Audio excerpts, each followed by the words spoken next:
رسول اللہ صلی اللہ علیہ وآلہ وسلم کی محبت کا 5واں تقاضا یہ ہے کہ کائنات کے اندر ہر شخص جس کا ایمان کا دعویٰ ہے وہ اپنے لیے آئیڈیل، نمونہ، اسوہ، قدوہ، رول ماڈل اگر کسی کو سمجھے تو اس ہستی کو سمجھے جس کا نام ہے محمد الرسول اللہ صلی اللہ علیہ وآلہ وسلم۔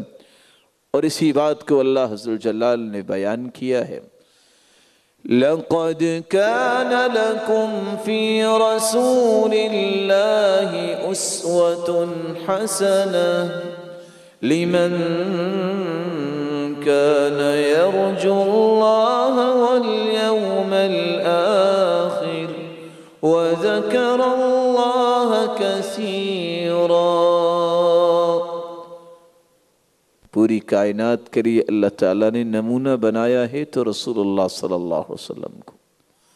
وَإِن تُطِيعُوهُ تَهْتَدُوا، تمہاری ہدایت متحقق نہیں ہو سکتی جب تک تم اس کی پیروی نہیں کرتے، جب تک تم اس کی اتباع نہیں کرتے، اس وقت تک تم ہدایت یافتہ بن ہی نہیں سکتے۔ راہ راست، صراط مستقیم اسی چیز کا نام ہے کہ تم رول ماڈل بناؤ تو اللہ کے رسول کو بناؤ۔ اس کی آپ صلی اللہ علیہ وسلم کی خوشیاں کیسے تھیں، آپ فکر اور غمی کے موقع پہ کیا کرتے، آپ کا اٹھنا بیٹھنا کیسے تھا، آپ کا لباس کیسے تھا، آپ کے بالوں کی ترتیب کیسے تھی، آپ کے تجارتی معاملات کیسے تھے، آپ کے معاشرتی رویے کیسے تھے، آپ کا اپنی بیویوں کے ساتھ ماحول کتنا خوبصورت تھا، آپ کا صحابہ کرام کے ساتھ شفقت کے رویے کیسے تھے، مسکینوں اور لاچاروں کی فکر کتنی تھی۔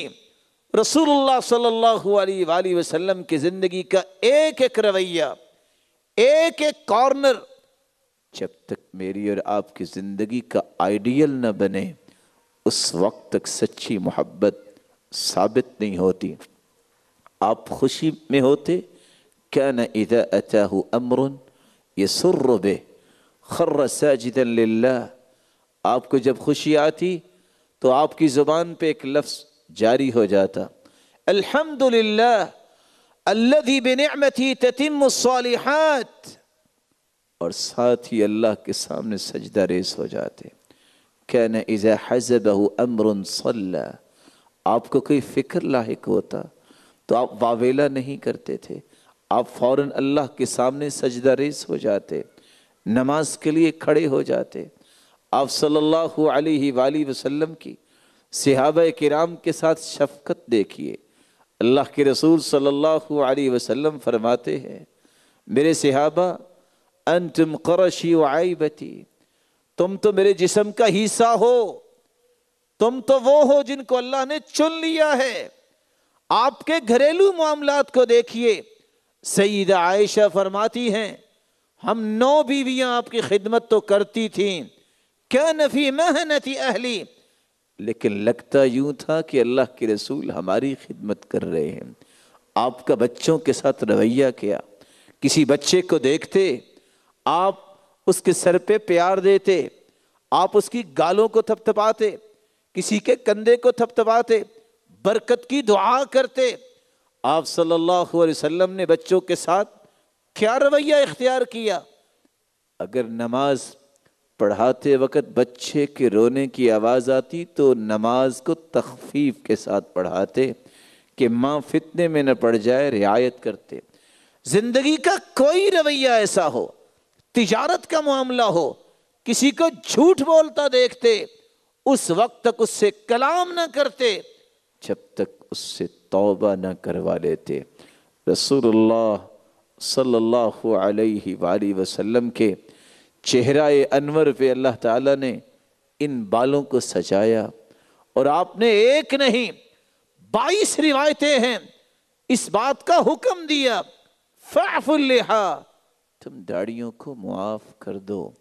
بلکہ 4 لوگوں کا تذکرہ کیا، خالف المجوس، خالف المشرکین، خالف الیہود، خالف النصارى، عیسائیوں کی مخالفت کرو، یہودیوں کی مخالفت کرو، مجوسیوں کی مخالفت کرو، مشرکوں کی مخالفت کرو۔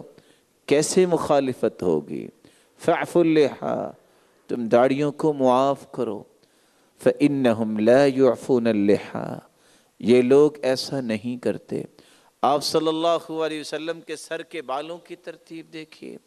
سیدہ عائشہ رضی اللہ تعالی عنہ فرماتی ہیں میں آپ کے بالوں کی کنگھی کیا کرتی، صدعت من یافوخہ وارسل ناصیتہ بین عینی، میں آپ صلی اللہ علیہ وسلم کے بالوں میں کنگھی کرتے وقت آپ کے نوز مبارک کے سامنے سے آدھے بال دائیں طرف کر دیتی، آدھے بال بائیں طرف کرتی، اور آپ کے بال، آپ کی مانگ، آپ کے بال یا تو کندھوں تک رہے ہیں یا کانوں تک، کانوں کی لو تک، یا اس کے درمیان لمہ، جمہ اور وفرہ۔ آپ نے منع کیا کہ سٹیپس بنواؤ، آپ نے منع کیا کہ یہ پیالہ کٹ نکل آئی، یہ فلاں کٹ نکل آئی۔ فرمایا اترکوہ کلہ او احلقوہ کلہ، یہ سارے منڈوا دو، یہ سارے برابر کرو، کہیں سے بڑے کہیں سے چھوٹے۔ نہا رسول اللہ صلی اللہ علیہ وسلم عن القزع، آپ صلی اللہ علیہ وسلم نے اس طرح کے بالوں کو قزع کہا، منع کیا۔